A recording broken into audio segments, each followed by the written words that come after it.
Welcome to special show. మనం ఏదైతే గత 2 రోజుల నుంచి ఒకే విషయం మీద మనము డ్రైవ్ చేసే ప్రయత్నం చేస్తున్నాం. అందులో ముఖ్యంగా చూస్తే మాత్రం ఏదైతే ఆంధ్రప్రదేశ్ రాష్ట్రంలో జరుగుతున్న అతిపెద్ద భారీ స్కామ్కు సంబంధించిన విషయం మనం చూస్తున్నాం. విద్యుత్ రంగంలో ఇప్పటికే చాలా స్కాములు జరిగాయి, కానీ కొత్తగా ప్రభుత్వం ఏర్పడిన తర్వాత జరుగుతున్న స్కామ్కు సంబంధించిన డిస్కషన్ ఇది.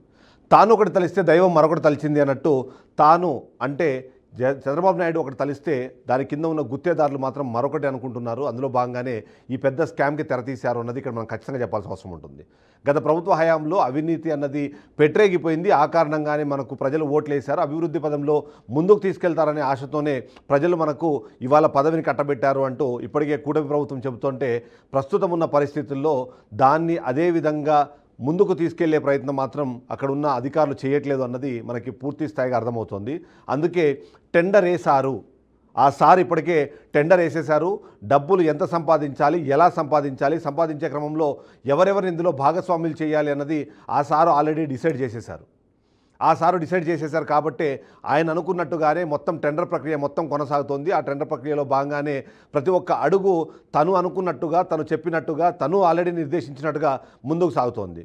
ఆ సార్ అనుకున్నట్టుగానే ప్రతి ఒక్కటి జరిగిపోతుంది.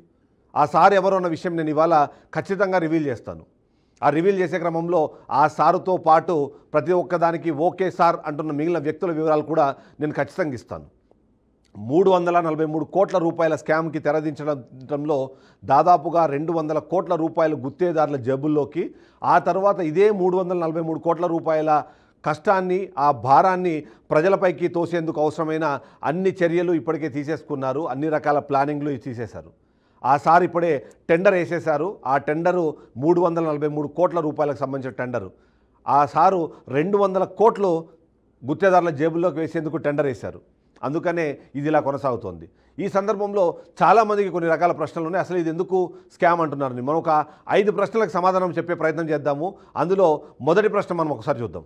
ఖచ్చితంగా విద్యుత్ శాఖలో విడుదలైన టెండర్ను స్కామ్ అని ఎందుకు అనాలి, విద్యుత్ శాఖలో విడుదలైన దీన్ని స్కామ్ అని ఎందుకు అనాలి అన్నది మొదటి ప్రశ్న. చాలామందికి ప్రశ్న వస్తుంది. ఎందుకంటే ప్రతిసారి ప్రభుత్వం వచ్చినప్పుడు కానివ్వండి, ప్రభుత్వంలో కార్యకలాపాల్లో భాగంగా కొత్తగా అభివృద్ధి కార్యక్రమాలు చేయాలంటే ఖచ్చితంగా టెండర్లను పిలిచి టెండర్ల ద్వారానే ఒక వర్క్ని అసైన్ చేసి ఆ వర్క్ని కంప్లీట్ చేసే బాధ్యత యూజువల్గా ప్రభుత్వం అధికారులకు ఇస్తుంది. అదే పని అధికారులు చేస్తారు. మరి దీన్ని స్కామ్ అని ఎందుకు అనాలి, దానికి సంబంధించి నేను ఎక్స్ప్లెనేషన్ ఇచ్చే ప్రయత్నం చేస్తాను. విద్యుత్ శాఖలో ఈ విడుదలైన ఈ టెండర్ను స్కామ్ అని ఎందుకు అనాలి అంటే, మొదటిది దీనికి సంబంధించి రేట్లు అనుకున్న దానికన్నా ఇప్పుడు వాస్తవికంగా ఉన్నవాడికన్నా చాలా ఎక్కువగా ఇవ్వడం అన్నది మొదటి కారణం. రెండోది, వాళ్ళు అనుగుణంగా ఎవరైతే మన గుత్తేదారులు ఉన్నారో ఆ గుత్తేదారులు మాత్రమే ఎలిజిబుల్ అయ్యేలాగా, వాళ్ళు మాత్రమే సెలెక్ట్ అయ్యేలాగా ఏదైతే టెండర్ డాక్యుమెంట్లో క్వాలిఫికేషన్స్ కానివ్వండి, ఎలిజిబిలిటీ క్రైటీరియాస్ కానివ్వండి, వాళ్ళకు అనుగుణంగా మార్చడం అన్నదే రెండో పాయింట్. మూడో పాయింట్, వాళ్ళకి ఎన్ని డబ్బులు కావాలో ఆ డబ్బులకు వచ్చే విధంగా ఆ ఆర్ఎఫ్పిలో ఏదైతే ఉన్నాయో దానికి అనుగుణంగానే మొత్తం స్పెసిఫికేషన్స్ కానివ్వండి, రిక్వైర్మెంట్స్ కానీ ఇవ్వడం అన్నది మూడో కారణం. అసలు నిజంగానే అవసరం ఉన్నా లేకపోయినా కేవలం గుత్తేదారులకు డబ్బులు కట్టబెట్టడం కోసం మాత్రమే ఒక నిర్ణయం తీసుకొని ఆ నిర్ణయం ఆధారంగానే అనుగుణంగానే ముందుకు వెళ్తున్నారన్నారు. కాబట్టే దీన్ని మనం స్కామ్ అనాలి. స్కామ్ అని ఎందుకు అనాలి అంటే, ముందుగానే మొత్తం అంతా ప్రీడిఫైన్డ్, ముందుగానే ప్రతి ఒక్కటి డిసైడ్ చేసి ప్రీడిఫైన్ చేసి మరి వీటిని డిసైడ్ చేసి ఏదైతే ముందు తీసుకెళ్తున్నారో ఆ కారణంగానే దీన్ని స్కామ్ అనాలి. స్కామ్ అని ఎందుకు అనాలి అంటే, ఇందులో వాస్తవిత కన్నా అవసరానికన్నా అవినీతికి ఆస్కారం ఎక్కువ ఉండేలాగా ఉంది. కాబట్టి దీన్ని మనము స్కామ్ అనాలి. నిజంగానే స్కామ్ అనే క్రమంలో మొదటగా వచ్చే ప్రశ్న, వివిధ రాష్ట్రాల్లో ఇప్పటికే ఇలాంటి వర్క్ జరిగినప్పుడు అక్కడ నిర్ణయించిన ధరలేంటి, ఈ టెండర్లో నిర్ణయించిన ధరలేంటి, ఈ విషయం పైన ఖచ్చితంగా డిస్కస్ చేయాల్సిన అవసరం ఉంటుంది. ఎందుకంటే ఇక్కడ టెండర్లలో స్కామ్ అన్నది బయటపడేదే వాస్తవికతకు, అక్కడ ఉన్న టెండర్లో ఉన్న రేట్లకు డిఫరెన్స్ని బట్టే మనము దీన్ని చెప్తాం. ఇప్పటికే తెలంగాణ కానివ్వండి, తమిళనాడు, కర్ణాటక రాష్ట్రాల్లో ఇదే తరహా వర్క్ జరిగింది. అక్కడ ఉన్న డిస్ట్రిబ్యూషన్ కంపెనీకి సంబంధించిన ఆధ్వర్యంలో తెలంగాణలో కానివ్వండి, తమిళనాడులో కానివ్వండి, అలాగే కర్ణాటకలో కానివ్వండి, అక్కడ నిర్ణయించిన ధరల ప్రకారము దాదాపుగా 2,20,000 నుంచి 2,60,000 మధ్యలో మాత్రమే దీనికి సంబంధించి ధరలు నిర్ణయించే ప్రయత్నం చేశారు. అంటే 2.5 లక్షల లోపే దీనికి సంబంధించిన ధర నిర్ణయం అయితే, ఆంధ్రప్రదేశ్ రాష్ట్రంలో మాత్రం దానికి డబల్ 5,20,000 నుంచి 5,93,000 రూపాయలు ఇక్కడ ధర నిర్ణయించారు. అంటే మనం చూస్తే వేరే రాష్ట్రాల్లో ఉన్న ఖర్చు కన్నా ఇక్కడ దాదాపుగా డబల్ అయ్యే అవకాశం ఉంది. 210%, 210% ఇందులో ఎక్స్ట్రాగా కోట్ చేసిన పరిస్థితి కనిపిస్తుంది. కాబట్టి వేరే రాష్ట్రాల్లోని ధరతో కంపేర్ చేసుకున్నప్పుడు ఇక్కడ ధర దాదాపుగా 210% ఎక్కువ ఉన్నది. ఆ ఎక్కువ నిర్ణయించడానికి కారణము చాలా క్లియర్గా మనకు అర్థమవుతోంది. ఈ టెండర్ విడుదల అవ్వడం ద్వారా వచ్చే డబ్బులు కానివ్వండి, ఈ టెండర్ విడుదలైన తర్వాత జరిగే చెల్లింపుల్లో కానివ్వండి, ఎవరికి వాళ్ళు వాటాలు పంచుకోగా ప్రతి ఒక్కరికి లాభం రావాలి అంటే ఖచ్చితంగా అక్కడ పెట్టిన వాస్తవిక ఖర్చు కన్నా ఎక్స్ట్రా ఉన్న డబ్బులన్నీ వీళ్ళు పంచుకోవాలి. కాబట్టి అందులో భాగంగానే దీన్ని ఇలా నడిపించినట్టుగా మనకు అర్థమవుతుంది. ఇక మూడో ప్రశ్న మనం ఇక్కడ చూడాలి. ఆ మూడో ప్రశ్న ఏంటంటే, గత ప్రభుత్వ హయాంలో జరిగిన పన్నుల తీరుతెన్నులు ఏంటి అని.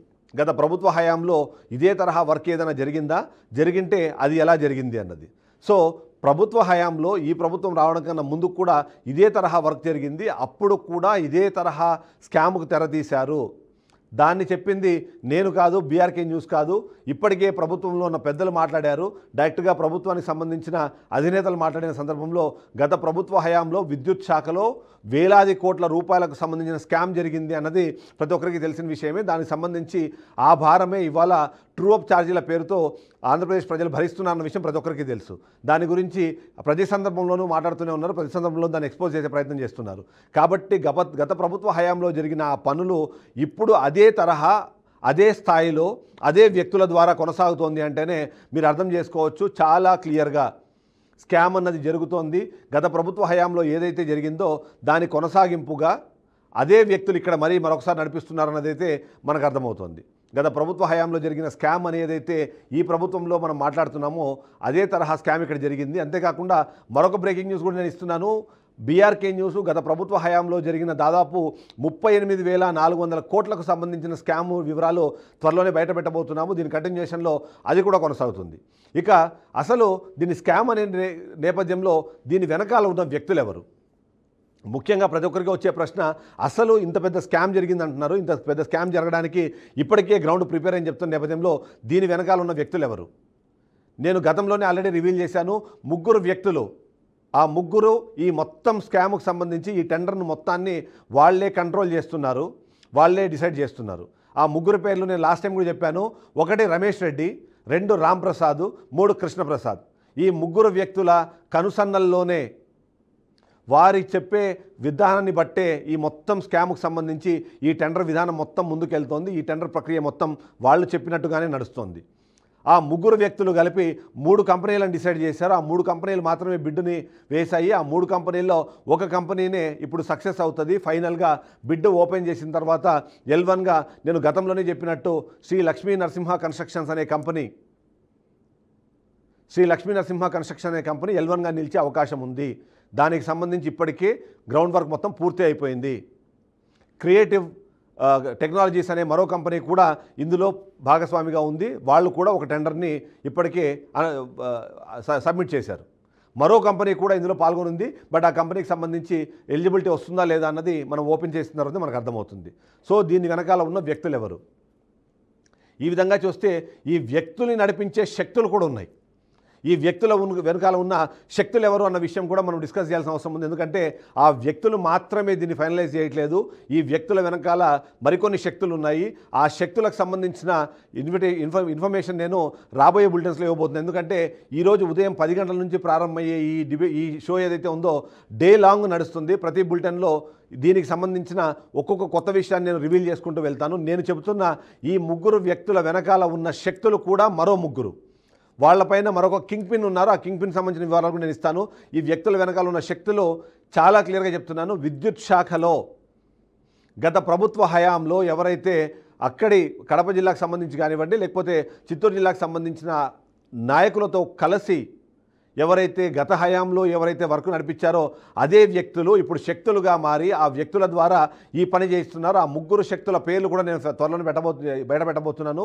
వాళ్ళందరూ గత ప్రభుత్వ హయాంలో ఇదే వర్కులు వాళ్ళ హయాంలోనే చేయించారు, వాళ్ళ ఆధ్వర్యంలోనే జరిగాయి. మరొకసారి ప్రభుత్వం మారిన తర్వాత CM Chandrababu Naidu, deputy CM Pavan Kalyan, అలాగే లోకేష్ బాబు కానివ్వండి, ఇప్పుడున్న మంత్రులు కానివ్వండి, వీళ్ళందరూ కూడా అవినీతికి ఆస్కారం లేకుండా ముందుకు వెళ్ళాలని ఒక దృఢ సంకల్పంతో ముందుకు వెళ్తుంటే ఈ శక్తులు ఎవరైతే ఉన్నారో ఆ శక్తులు అధికారులతో కలిసి, ఎందుకంటే ఈ శక్తులన్నీ అధికారులే, వీళ్ళందరూ కలిసి ఇప్పటికే ఉన్న వ్యక్తులతో కలిసి, ఆ వ్యక్తులు ఈ శక్తులు కలిసి ఈ మొత్తం స్కామ్కి తెరదీశారు. ఈ టెండర్ ప్రక్రియని వాళ్ళు అనుకున్నట్టుగా చేసుకుంటూ వెళ్తున్న పరిస్థితి మనకు కనిపిస్తుంది.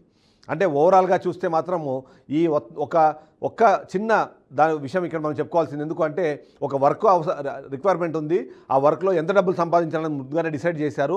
ఆ డబ్బులు డిసైడ్ చేసిన సందర్భంలో ఎవరికి ఎంత వాటా ఉండాలి, ఆ వాటా తీసుకునే క్రమంలో ఇబ్బంది కలగకుండా ఉండాలంటే ఏం చేయాలన్న విషయంపైన పూర్తి స్థాయిలో డిస్కషన్ జరిగింది. దానికి సంబంధించి చేశారు. ఆ విద్యుత్ శాఖను నడిపించే వ్యక్తులకు వీళ్ళు శక్తులుగా మారి వెనకాల నుంచి వాళ్ళకి శక్తిని ఇస్తున్నారు. ఆ కింగ్ పిన్ విషయాలు కూడా ఇవాళ నేను ఖచ్చితంగా రివీల్ చేస్తాను. ఆ కింగ్ పిన్కి సంబంధించిన వివరాలు బయటపెట్టిన తర్వాత ప్రతి ఒక్కరూ ఆశ్చర్యానికి గురవుతారు. ఎందుకంటే ఆ కింగ్ పిన్ను అతనే ఈ మొత్తం నడిపిస్తున్నానని ఎవరు ఊహించి ఉండరు. ఎవరి ఊహకు అందని ఒక వ్యక్తి దీని వెనకాల ఉన్న నడిపిస్తున్నానన్నది నేను చెప్పగలుగుతాను. ఓవరాల్గా చూస్తే ఇప్పటికీ నేను ఈ సమాచారం ఇచ్చాను. 11 o'clockలో మళ్ళీ నేను మీ ముందుకు వస్తాను. 11 o'clock వచ్చినప్పుడు ఏం జరుగుతోంది, విద్యుత్ శాఖలో నేను చెప్పిన ఆ శక్తులు ఎవరు, ఆ వివరాలు కూడా నేను మీకు ఇచ్చే ప్రయత్నం చేస్తాను. ఓవరాల్గా చూస్తే మాత్రం 343 కోట్లు కొట్టేయడానికి ఆ సారు టెండర్ వేశారు. సో ఇది ఇవాళ షో. నెక్స్ట్ షోతో మళ్ళీ కలుద్దాం. Stay tuned to BRK news.